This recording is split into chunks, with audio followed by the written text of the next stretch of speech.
Hi lovelies.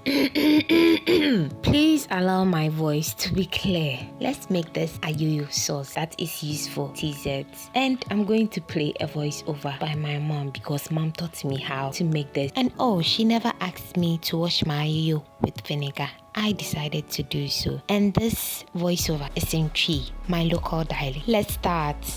AYOYO no utwitwa bia na wa blend bi na afi wo de ensuo kakra asiga so na wo de amane swa powder no any ne ginger any garlic any fresh tomatoes kakra fresh tomatoes no kakra bi na wo de agu nsuo no any dawa na ayese de wo steaming na masa nti steaming na wo tesa hu sa ayeda o ka hwe na ayeda na wo de ensuo agum ensuo a wo de ye AYOYO green no AYOYO nkwan no the quantity na de agum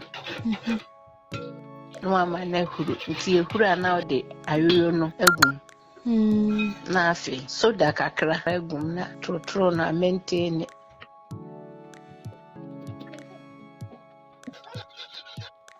nti ehuru fa so kakra bia na watu esi ho a na bene ti o ma ni siswa se bebina green no beko na aye brown nti na ye mensuo ni hura ma na se nkwan no se nkwan no ehura nti wo di green no gu manche na watu ye. Ta-da! That is it for the AYOYO. So when it was done, I dished it into these small poly bag. I got about 6 of this. Thank you guys for watching. See you in my next one. Bye! Don't forget to like,